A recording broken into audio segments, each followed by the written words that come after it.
Bang alayo ban file ke nomination mentasngi buat ngaso sarong ruang ni kapor ban yang kum candidate jong ke NPP for the first time contest ni election in the third time. First election nga lost 2018 na job, and these two elections ngele na ka Indian National Congress, but this time ngele na ka National Party ka party dan NPP, National People's Party. Sekarang menjawab nama ba borok sisan senem ngam di Song Thai ngadon bu pai ba ngatrai bu pai ba hama ngakla nang wei party sebagai party ru pai ba oklam o denga we don lang hi dengan so scam bang ke kam mengalale borok sisan senem ngaso sarong mengalale ikam ba bat ngaso sarong mengalale fulfill borok ikam bagi dormat senong ki ai mengalale ngala alok ngala pendep 100% jadi ikam borok so sarong ko bitu longkmie ngaso sarong ba tu ba iwan terkai kumtu ba idon kata kemensim ba impediang ya kata ndai ide men sutu tangwai mni mga ai manga personally mengali ai manga kedai member jong ke unit bekili ban ai tang ba swa bangin ai swa bangin le ban ai ki pai ba ya ka ai bangin la ban le ngida launch public ba benta ngin launch no ya kani ka part of the MLA scheme nam benta ban sam dia uni pressure cooker nam ta kawai pegawai ka ye ngambun pengale buri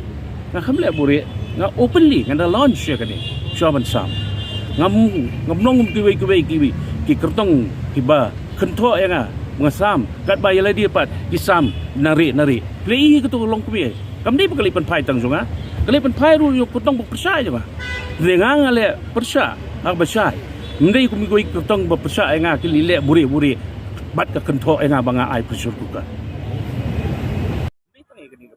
kani सरकार बाइलाम का वो कांग्रेस सरकार बनिचो आपके दनी चिकन हम कम नहीं तंगानी के सरकार bisa mencu por kongres ngadang kongres bisa apa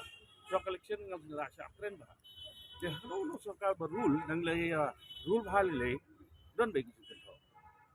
Lagi khmat khmat kong sane ba ka program bandipong ya mga Sngew Ahmad di kalong mangan Sngew ya kani ka program juga kum belong kuwi na smart constituency hapo Shillong po migili ay baro kuwi kata ngalong ba umungitang keren mentaru